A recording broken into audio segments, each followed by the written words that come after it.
All right, so I picked up the crankshaft from this shop called Arlington Machine in Santa Ana.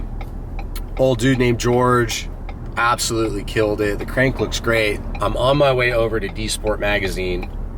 DSPORT Magazine, I guess, has a machine shop there as well, and if you know anything about DSPORT Mag, they're big Skyline GTR guys, so I think I'm in the right hands. Just hopefully the crank balances out, and if it balances out, we're in business. Catching lightning in a bottle. If we can do it, the good Lord is looking out.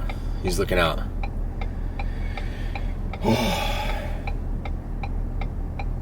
We're on the edge, but I'm confident.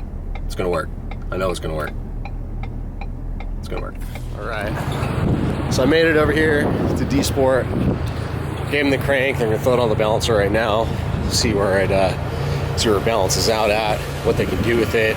This is the telltale sign. We can get it within balance. We're Gucci. Yeah, that's Ryan's crank. Yeah, too much material right in this area here. But the thing I like about this one, a lot of material still there. Yeah. So they haven't done that. You want to look for one that's giving you at least OEM material here. Some of the other ones that are out there, they've really just taken a lot of weight out of that. So I feel better if you're going for some serious horsepower to have that in there. So this one here, yeah, we're checking this crank here because somebody modified it in such a way that might not work. So we're going to try to see if we can balance it without having to add heavy metal. Adding heavy metal is like pulling teeth. You don't want to do it. Yeah. It's a pain in the butt. So hopefully we'll get lucky here and not have to do that. We're trying to catch lightning in a bottle is what we're trying to do. Catch lightning in a bottle. So the original reason you had an issue was the bottom of the skirt was hitting the counterweight. Correct. Which will happen on some strokers. If the piston isn't made right, if it's not made right and it doesn't account for it, if the skirt goes too far down, the skirt will actually start contacting that, and that's what was happening. So he got it turned, but they probably turned it more than they needed to. So we'll have plenty of clearance, but we're scared that turning it that much might not have be able to balance it. But I don't know. It'll probably be fine. We'll see. They did a good job. They did a good job. Yeah, they did. We'll see what we can do. We'll see. Hopefully, we'll see what we can do. Yeah, I'm in the same boat as you. What's up? What's up? What's up? Yeah, I know it's hot. It's gonna have to be removed. Well, do this though. I bet you. So when you go back to your remove, when you go here, go ahead and take the front down. Go down to the front so you only got 7 grams left. All right, and then see what this number changes to. Before you like don't try to make it 13 and then see where you're at. Take this down to having about 7 grams left, and then see how this number's changing, and then kind of go out there, or is just gonna chase your tail with this thing, because that's a lot of weight to come off. But I think if you grab it, can you grab both sides of these? Probably just kind of crank. You can kind of just make a tail here. What do you do with the? I have to hit like all 3, the top, the side, and the kind of profile a little bit in as you come down on that, and then just see. And it's probably not that much. You're gonna go kind of deep here, and then you can do the same thing on that counter too. So both close enough to the front. So there's 2 ways to do this. Okay. The redneck machine shop way is use this right here. And you put a drill in here and you just put a big hole in this thing. Yeah, like that. You do that. Or you can actually grind it away and do it nice. So. Okay. I'm nervous. So we're going the redneck way, right? No, we're not. Yeah. I mean, it's fast that way because you could look up a chart and say, okay, I need to take out 27 grams. I'm using a 1/2-inch drill. I'll go, you know, this deep, and bang, you're like there in a shot, you know. And especially, I mean, redneck shop, they're like, oh, we're within 2 grams, we're good, you know. Right. We'll actually try to balance this thing down to 0.1 or 0.2 grams. So, Got him in the right place. Yeah. Because, I mean, you know, with an RB, you can hit 12,000 RPM. It's not like it's a 2JZ, you know, when you have problems like that. Tell him. 2JZ. Tell him. I mean, it's Tell actually, him. RB stands for race bred. Right. 2JZ, I think that's a type of taxi they have in Japan. I'm pretty sure that's what it's all about because it's just a passenger car engine that Toyota over-engineered for being actually really strong. Right. But that's it. Right. They were going to put it in a have you ever pickup seen a truck. They were 2JZ going to put it in a cylinder head? pickup truck, you know? Yeah, 2JZ cylinder head. I mean, they need to draw arrows in there to tell the air how to get out. They couldn't even make it symmetric. They made the head to fit a manifold they had laying around instead of making a manifold for the head. See, so let 'em that's know. what Toyota's priorities were. Let them know. Look, I'm not trying to mislead the public here. We're just trying to give you some facts, some proof. These are just facts. Yeah. Put that JZ in your tow truck and put the RB in your race car and go out there and have a good time. Go win some races. Right? That's it. Yeah. I should show them what we do to Jay-Z's around here, huh? Oh my gosh, let's go. Let's go. Yes, sir. Oh yeah. There you are, Dan. Where you at, dog? We got you a motor right here. We got you right here. Right here in the trash, left out. It's a good place for you. It's a good place for you right there. Who are you? Where are we? What are we doing? All right, so I'm Michael Farrar from DSPORT Magazine, and we are here at our machine shop getting this crankshaft tuned up and balanced so we can go out there and do some 2JZ killing, I guess. That's right. But yeah, actually we build a lot of 2JZs here. Love building them too. We do our 2J builds a little bit different than most people. We like to take some of the things that are strengths in the RD block and actually put them on the 2JZ block. One of the problems, 2JZ, it only has 11 millimeter head stud. We changed that to a 12 millimeter head stud, just like the RD. You know, 2JZ does have some advantages. The crankshaft is stronger. It's a much bigger crankshaft.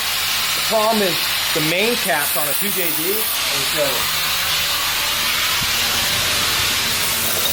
A factory main cap on a 2JZ. This looks like a rod cap. Yeah, it looks a little baby. It's just so small. You know, so what we got to do is we got to fix that.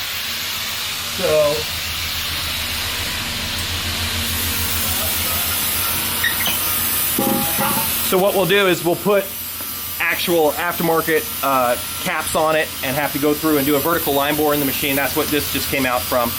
And that'll fix it because I saw Dan doing a thing about this and he was saying it was about the material. Well, yeah, the material is different. You know, it's not cast iron like the factory one. But even look at the depth, yeah, but even look at the width of it too. It's just the mass too. Yeah. You know, if you look at an RB, which you should have a few here. So here's the girdle off an RB.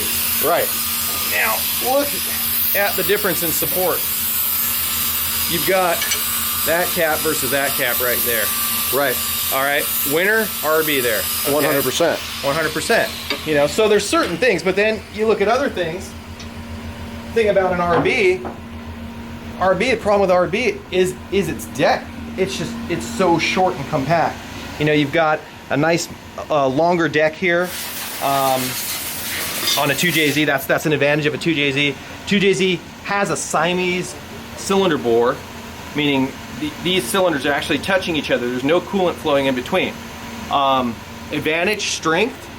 Disadvantage, cooling. That's why they have to put these little steam pockets here because there's no cooling around that, so it'll tend to build up some steam and stuff and cause some issues there. So any Siamese block from the factory, they're going to have these steam holes in them. But that's one of the reasons why the 2JZ can make so much power is it's very stout. It's big. The block on the 2JZ is really a strength in that. The crankshaft is big. I mean, everything's, you know, really big except these caps. I don't know which engineer this was.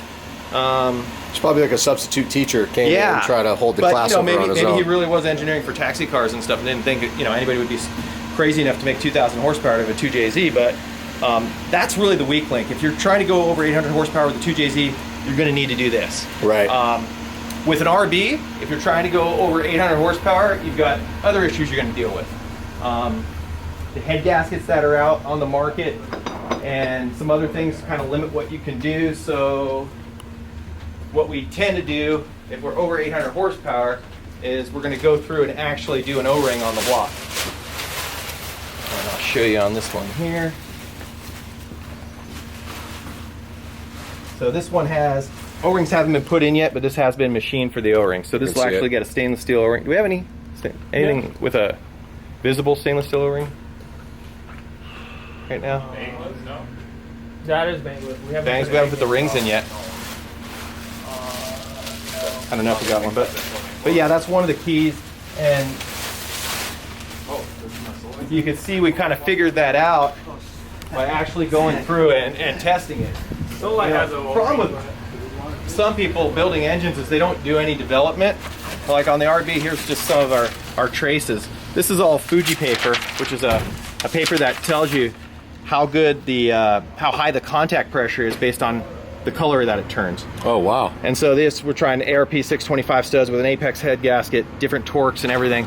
Got a whole thing going through, stock head gasket, Tomei head gaskets, Cosworth head gaskets, everything on the market.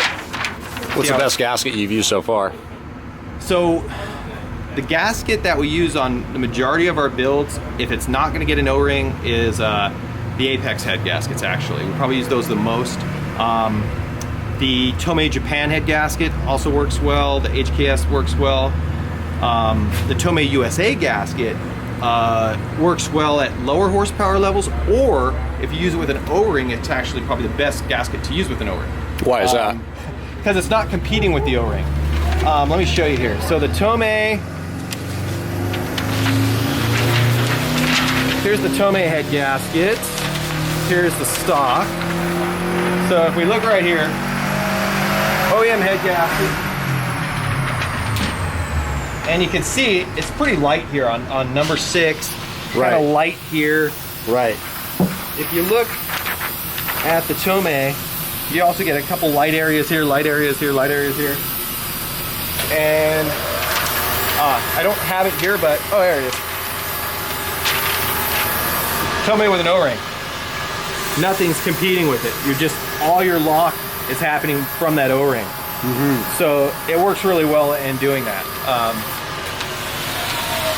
So yeah, so we kind of have a different combination depending on what people are trying to do. The other thing though that's key on an RB is when we do the valve job, we're actually bolting it to this right here, which simulates all the distortion it's going to get when it's bolted on the block. So that's especially true when you're using CA625s and you're torquing them up to 130, 140 foot-pounds. It distorts the valve seat. The only way you correct that is when you do the valve job, you have it bolted to this plate and put it in here, and then, you know, we'll cut the valve job in this machine when it's in that stress condition, so that when it's bolted on, don't have any leak down issues at all. So all of our engines, before we actually fire them up, we just check them on the stand and write down all the leak down numbers.